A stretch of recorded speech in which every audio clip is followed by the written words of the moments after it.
소비에트 시기의 젠더 질서에 관해서는 급진주의라는 평가가 많습니다. 실제로 소비에트 초기에는 당시 서구보다 급진적인 젠더 질서를 만들어내려는 시도가 존재했기 때문이죠.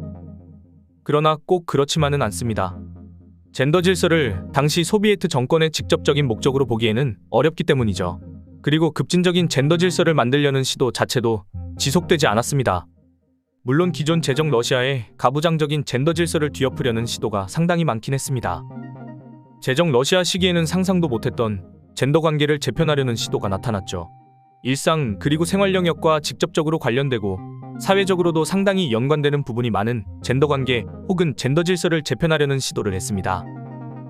초기에는 표면적으로 모든 인간의 평등, 양성평등을 기본적인 지향점으로 내세웠습니다. 그러나 실질적인 효과는 없었죠. 그래서 기존의 가부장적인 젠더 질서를 국가 주도로 상당히 크게 개혁하려는 시도가 이루어졌습니다. 대표적으로 1918년에는 가족법을 제정하게 됩니다. 법안 폐쇄 남녀평등. 이것이 가족법의 첫 번째 주요 내용입니다. 이전에는 법적으로도 남녀차별이 있었던 것이죠. 두 번째 주요 내용으로는 민사혼의 합법화가 있습니다. 현대에는 사실혼의 개념인 민사혼은 당시에는 교회혼을 제외한 혼인을 말하고 있었습니다. 그래서 이것은 소비에트 시기에 종교의 권위를 파괴하려는 의도도 담겨 있었죠. 그리고 이혼의 허용과 더불어 이혼 절차가 간소화되었고 일부 일처제 규정, 여성의 재산권 인정 등의 내용이 생겼으며 여성이 결혼 후에도 자유롭게 성을 선택할 수 있게 되었습니다. 그래서 당시 유럽과 비교해 급진적이라고 평가를 받을 만했죠. 그리고 1920년에는 세계 최초로 낙태가 합법화되기도 했으며 1926년에는 이혼모와 자식들의 법적 부양비를 의무화하기도 했죠. 이것들이 모두 국가 주도의 법 제정이었습니다. 그리고 당 산하에 여성부 기구를 만들기도 했습니다. 물론 제한적으로 존재하며 한계도 많았지만 여성 문제를 전담하는 기구를 국가 주도로 만들었다는 점에서 국가가 중심이 되어 기존의 젠더 질서를 재편하려는 시도가 이루어진 것이죠. 그러나 시간이 지나며 전통주의의 젠더 질서 양상이 나타나기도 했습니다. 가부장적인 성향의 스탈린이 정권을 잡았기 때문이죠. 스탈린은 본질적인 여성의 역할을 출산과 모성으로 생각했습니다.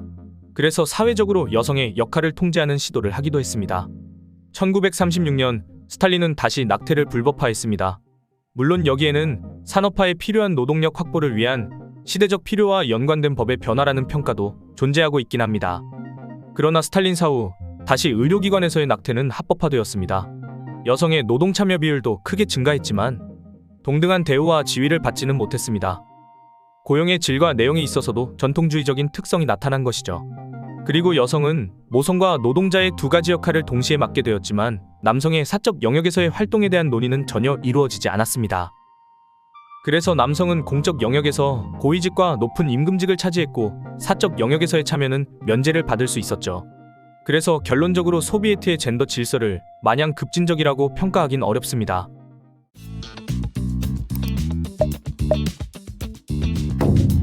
소련의 해체 이후 포스트 소비에트 시기에는 소련의 젠더 질서의 재편이 또 한 번 뒤집히는 것으로 보일 수 있는 새로운 젠더 질서의 양상이 나타나게 됩니다. 전면적으로 재편해서 또다시 가부장적으로만 바뀐 것은 아니며 복잡한 양상을 보이기 시작합니다.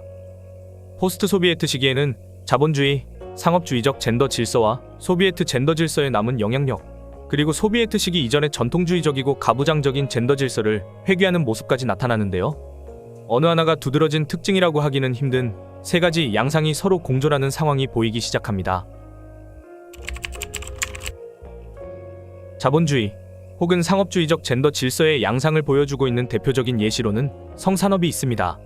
소련 시기의 성산업은 사실상 존재하지 않았습니다. 성매매도 국가가 관리를 했기 때문에 대중 사이에서는 볼 수 없었죠.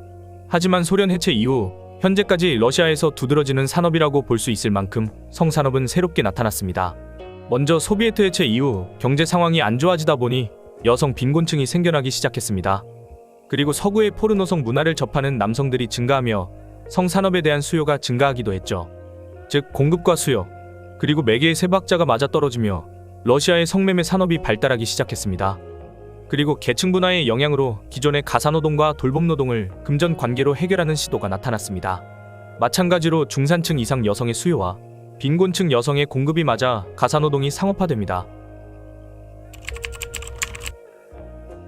소비에트 젠더 질서의 영향이 나타난 부분도 있습니다. 노동이 중요한 사회적 가치로 인정받던 소련의 직업 정체성이 남아 여성들은 임금이 낮아져도 직업을 유지하려는 경향을 보였죠. 그러나 긍정적인 면도 있었습니다.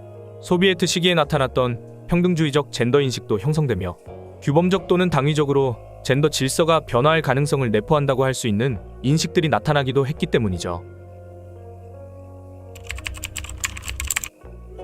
소비에트 시기 이전에 전통주의적이고 가부장적인 젠더 질서를 회귀하는 모습도 있었습니다. 소비에트 말기 고르바초프 시기부터 여성들을 가정으로 돌려보내자는 사회적인 흐름이 만들어졌습니다. 그러면서 전통적인 젠더 질서가 다시 대두되었죠. 그리고 정치인과 언론인에게서도 전통주의적인 발언들이 나타났습니다. 가사와 노동을 평등하게 해야 한다는 인식이 있었더라도 실제로는 그렇지 않았죠. 더불어 남성 생계 책임자 규범에 의해 여성이 남성의 노동에 의존하게 되는 현상이 나타나기도 했습니다. 1993년 소련 해체 이후 러시아의 여성이라는 정당이 93년 총선에서 8.1%의 지지율로 4위를 차지하며 원내 진출에 성공했습니다. 이 정당은 여성으로만 구성된 정당이었죠. 당시에는 다양한 목소리를 내는 것이 가능했습니다. 그래서 러시아의 여성 정당의 목소리가 수용될 가능성이 높았던 시기였죠. 그러나 1995년 대통령령에 의해 실시된 총선에서 4.7%의 지지율로 5%를 넘지 못하며 원내 진출에 실패합니다. 아직도 전통주의적인 젠더 인식이 남아있었기 때문이죠. 정치는 남자의 일이라고 생각하는 경향이 남아있었던 것입니다. 여성 문제에 관한 이슈를 다룬 다른 정당에서도 지지율이 떨어지는 모습을 보였던 점에서 아직도 기저에는 직업에 대한 전통주의적인 시각이 남아있었다는 것을 알 수 있죠. 여성단체도 다양하게 존재했습니다.